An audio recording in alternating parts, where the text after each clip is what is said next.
Olá, sejam todos bem-vindos a mais uma aula de Lógica de Programação e Algoritmo.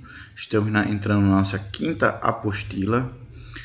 Estamos agora um assunto um pouco mais complexo, que são estruturas de repetições.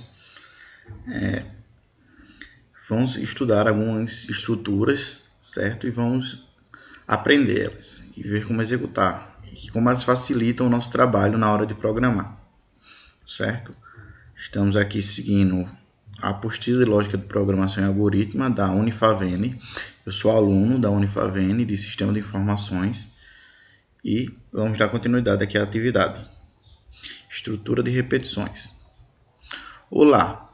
Dentro da lógica de programação existe uma estrutura que permite executar mais de uma vez o mesmo comando, ou conjunto de comandos, de acordo com a condição de um contador. Essas estruturas têm utilidade, por exemplo, para repetir ações semelhantes, que são executadas para todos os elementos de uma lista de dados, ou simplesmente para repetir o mesmo processo, até que a condição seja satisfeita. Estruturas de repetições, elas vêm para facilitar o nosso dia. Quando a gente repete muitas vezes o mesmo código, isso se torna uma má prática. As estruturas de repetições vêm para solucionar isso. Em vez de a gente repetir o mesmo código várias vezes, a gente usa uma estrutura de repetição, né? Vamos aqui mostrar a primeira estrutura, que é o while. Traduzindo enquanto. Ela vai fazer determinada coisa, determinado comando, enquanto aquela condição não for estabelecida, né? Existem algumas situações em que o programador precisa repetir o mesmo trecho de código com valores diferentes para as nossas variáveis. Um programa que calcule a média de uma turma de 40 alunos vai repetir a mesma operação 40 vezes. Certo? Então, quando existe essa dificuldade de fazer o mesmo trabalho repetitivo várias vezes, a gente usa uma estrutura de repetição. Podemos pensar na estrutura de repetição como um loop de uma montanha russa, onde o carrinho vem em seu fluxo, faz um giro e pronto. Em programação, esse loop é conhecido como repetição. O loop pode ficar repetindo um número X de vezes. Esse número pode ser determinado pelo programador ou pode ser um valor digitado pelo usuário.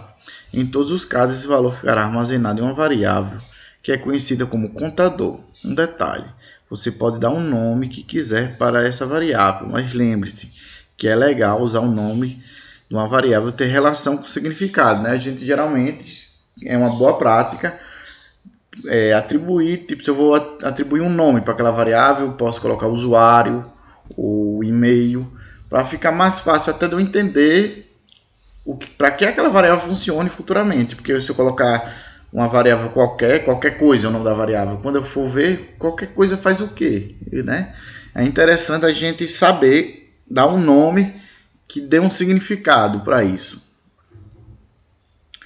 Além do loop, também pode ser controlado por algo que o usuário digite ou algo com operação interna a ele.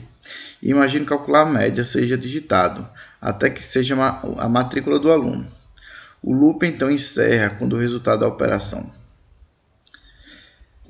Pronto, então aqui a gente tem um loop de um contador, aquele que a gente fez, a gente já fez esse código do contador, tá aqui no Debian, deixa eu abrir ele aqui, contador, né?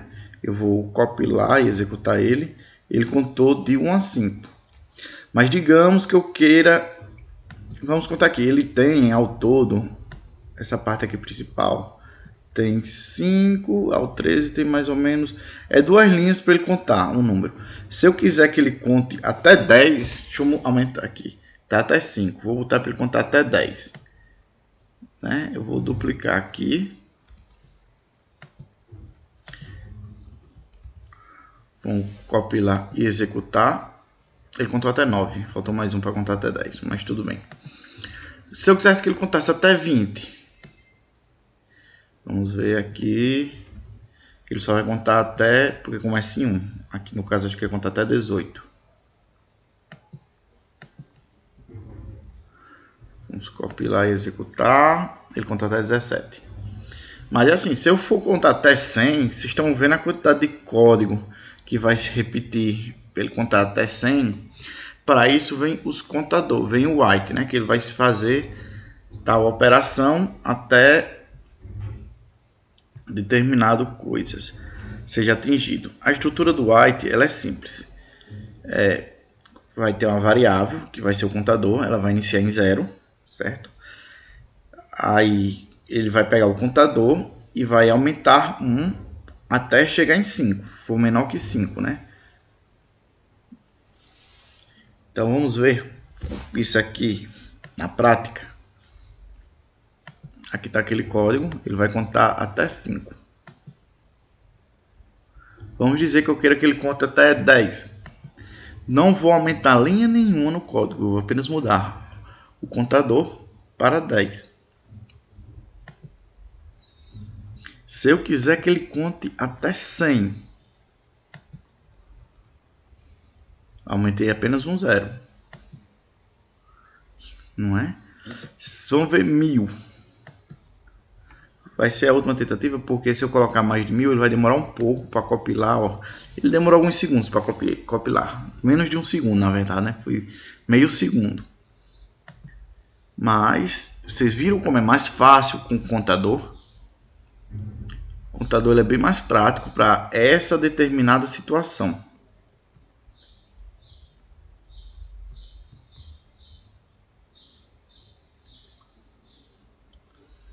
Aqui a gente tem um bloco, de repente, que irá repetir. E as condições, a gente tem que ter alguns detalhes em mente. A condição é uma expressão relacional ou lógica com a variável de controle. Vai funcionar até determinada situação ser atingida. A variável de controle deve ser iniciada antes do loop, né? A variável de controle precisa ser modificada dentro do loop de repetição. Esses detalhes são importantes, pois se ela não estiver presente no código, o loop pode ou não funcionar, ou funcionar de forma errada. Para explicar, vamos a 2 erros bastante comuns que podem acontecer, ou melhor, acontecem com todos que estão aprendendo a programar. Aqui a gente tem uma variável, aqui o erro, ela está contando um número maior, ela está iniciando maior do que o número do contador. Vai dar um erro ou não vai executar nada. Vamos fazer esse exemplo. Vamos botar 5 e vamos iniciar ela com 6. Vamos executar aqui para ver se dá certo. E deu um erro. Por que não deu erro? Na verdade, nem iniciou, porque a condição lógica não já foi atingida. Então, ele nem inicia, não acontece nada. Agora, se eu mudasse aqui para 6, que a condição lógica vai estar igual, vai ser menor que 6. Sim, menor que 6, né? Tem que ser menor ou igual ou menor a 6. Ele contou. Iniciou já em 7, então ele contou uma vez. A gente ou ele pode entrar num loop infinito, que aí o programa vai travar, que ele vai se repetir infinitas vezes, que nunca vai atingir a condição. Esse programa compila, mas a execução nada acontece. Trata de um problema de semântica. A linha em destaque é a linha que inicia a variável de controle, o controlador. Ela foi iniciada com o valor 6, e na linha 5 temos na linha 5 temos o white. Então foi isso, ele iniciou com o valor acima do controlador. E aqui é o nosso código correto.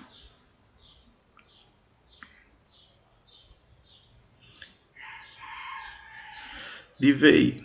Dessa vez o código compila mas tem uma saída diferente. Ele fica imprimindo na tela o valor 0.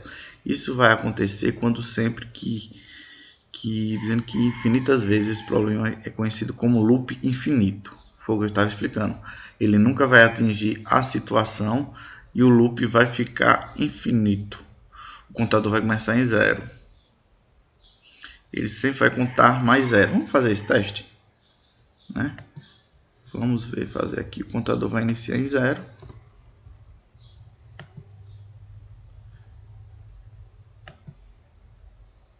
Sim, tem que compilar, desculpa.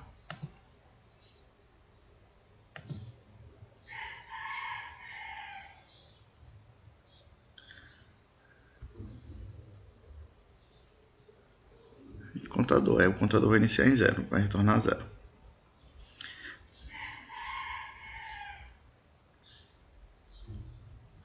E a parte de white é essa. A gente vai entrar agora. Sim, outro detalhe, o white é quando não tiver a quantidade de vezes que a repetição irá acontecer. Veja o seguinte código. Ele vai somar número igual a soma. Número é igual a menos 1 e soma é igual a 0. Número é diferente de 0. Digita o número. E aqui ele vai pedir para você digitar 2 números. E ele vai somar. Soma mais número. Vai repetir na tela. Eu acredito que eu já fiz esse código. Tá aqui ele. Vamos copiar para ver como ele funciona na prática. Digita o primeiro número. Vamos digitar 5. Digita o segundo número. 9. Digita o terceiro número.